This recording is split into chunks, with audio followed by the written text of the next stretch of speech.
पुरानी पेंशन की बहाली के मुद्दे पर आंदोलित सरकारी कर्मचारियों और उनके प्रतिनिधियों की तरफ से किए गए नए ऐलान ने एक बार फिर से केंद्र की मोदी सरकार में हड़कंप मचा दिया और इसके नाते से प्रधानमंत्री नरेंद्र मोदी और वित्त मंत्री निर्मला सीतारमण की टेंशन बढ़ गई है। दरअसल पुरानी पेंशन की बहाली के मुद्दे पर आंदोलित सरकारी कर्मचारियों के प्रतिनिधियों ने कहा है कि जिस तरीके से केंद्र की मोदी सरकार यूनिफाइड पेंशन स्कीम को अच्छा बनाने की कोशिश में जुटी हुई है, उसमें सबसे पहले पुरानी पेंशन की बहाली के मुद्दे पर आंदोलित जो हम सब कर्मचारी हैं और उनके प्रतिनिधि जो हैं उनके तरफ से 5 सूत्री मांग की जानकारी सबसे पहले केंद्र की मोदी सरकार को लिखित तौर पर दी गई है। और इस बाबत जानकारी जो है वो सबसे पहले प्रधानमंत्री नरेंद्र मोदी, वित्त मंत्री निर्मला सीतारमण और इसी के साथ पेंशन विभाग के सचिव वी श्रीनिवास को भेजी गई थी। तो इसके बावजूद भी अभी केंद्र की मोदी सरकार इस बात पर मंथन करने में लगी हुई कि आखिर पुरानी पेंशन की बहाली के मुद्दे पर आंदोलित सरकारी कर्मचारी चाहते क्या हैं। दरअसल केंद्रीय मंत्री डॉक्टर जितेंद्र सिंह के तरफ से पेंशन विभाग के सचिव के साथ एक अहम बैठक बुलाई गई थी। इसको पेंशन अदालत का नाम दिया गया था। इसमें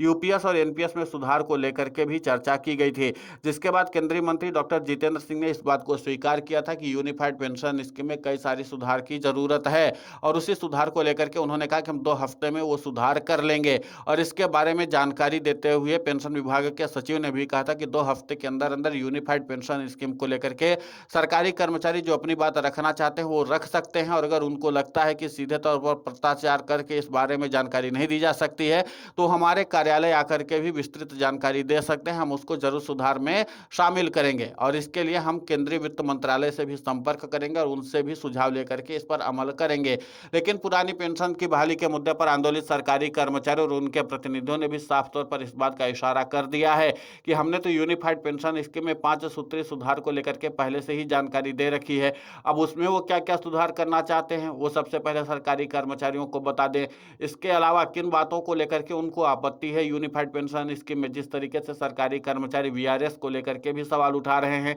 सरकारी कर्मचारियों का कहना है कि वीआरएस के लिए सरकारी कर्मचारी अगर वीआरएस ले भी लेते हैं तो उसके बाद उन्हें 60 साल तक इंतजार करना पड़ जाएगा पेंशन पाने के लिए कि उनको यूनिफाइड पेंशन स्कीम मिलेगी। इसके अलावा पुरानी पेंशन की बहाली के मुद्दे पर आंदोलित सरकारी कर्मचारियों के प्रतिनिधियों ने कहा कि अगर सरकारी कर्मचारी रिटायर होना चाहता है तो रिटायर होने से 10 महीने पहले सरकारी कर्मचारी के पास ये विकल्प होना चाहिए कि वो एनपीएस में जाना चाहता है या फिर यूपीएस में जाना चाहता है। ये विकल्प भी खत्म किया गया है, यानी एक बार जो यूपीएस को स्वीकार कर लिया वो फिर कभी कोई और पेंशन स्कीम स्वीकार कर नहीं सकता। तो इसको लेकर के भी सरकारी कर्मचारियों को कई सारी आपत्तियां हैं। ऐसे बहुत सारी आपत्तियां हैं जिसको 5 सूत्रों में लिख करके सरकारी कर्मचारियों ने बाकायदा जानकारी दे रखी है। अब उसके बावजूद भी जिस तरीके से केंद्र की मोदी सरकार की तरफ से रुख आया है उसके बाद अब पुरानी पेंशन की बहाली के मुद्दे पर आंदोलित सरकारी कर्मचारियों ने कहा कि वैसे भी यूपीएस सरकारी कर्मचारियों को बिल्कुल भी पसंद नहीं है, ये तो एनपीएस से भी ज्यादा बदतर थी और इसी के नाते से पुरानी पेंशन की बहाली के मुद्दे पर आंदोलित सरकारी कर्मचारियों ने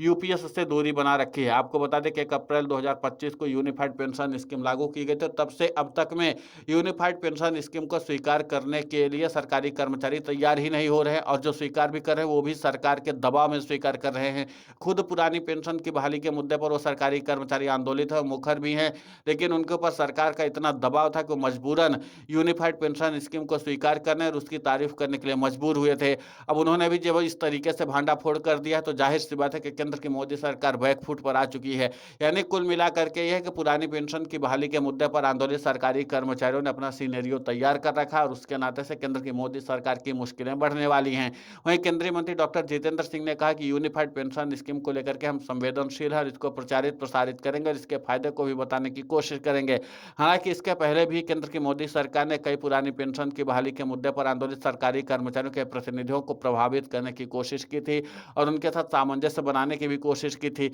लेकिन सफलता नहीं मिली है।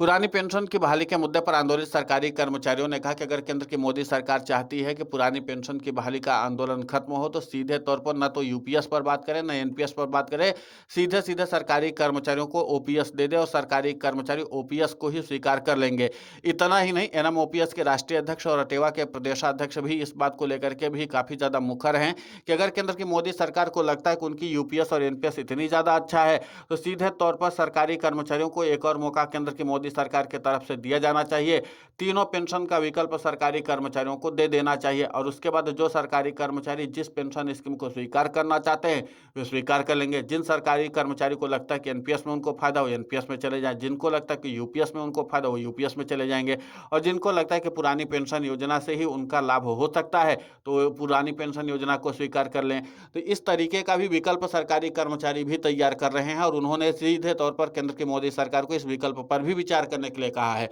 तो कुल मिलाकर के कि केंद्र की मोदी सरकार अगर डाल-डाल चल रही, तो सरकारी कर्मचारी पात-पात चल रहे हैं और ये लड़ाई अब गंभीर रूप लेती चली जा रही, क्योंकि अब एक बार फिर से पेंशन अदालत में भी केंद्रीय मंत्री डॉक्टर जितेंद्र सिंह ने यूपीएस की समीक्षा की और आपको बता दें कि इसके पहले भी पेंशन विभाग के सचिव ने कई सुधार को लेकर के मंथन चिंतन किया था नीति आयोग के अध्यक्ष के साथ, लेकिन फिर भी उस पर कोई समाधान निकल नहीं पाया था। अब एक बार फिर से पेंशन अदालत लगी, चर्चा हुआ है, मंथन हुआ है। अब देखना महत्वपूर्ण होगा कि इस पर केंद्र की मोदी सरकार की तरफ से क्या कुछ सुधार किया जाता है। फिलहाल इस पूरे घटनाक्रम को लेकर के आपकी प्रतिक्रिया बहुत महत्वपूर्ण होती है। आप हमें कमेंट करके ज़रूर बताएँ। साथ ही पुरानी पेंशन की बहाली के मुद्दे पर हम लगातार आंदोलित होकर के खबरें चला रहे हैं। आप हमारे समर्थन के लिए चैनल को सब्सक्राइब करें, खबर को ज़्यादा से ज़्यादा शेयर करें ताकि पुरानी पेंशन की बहाली का मुद्दा और बुलंद हो।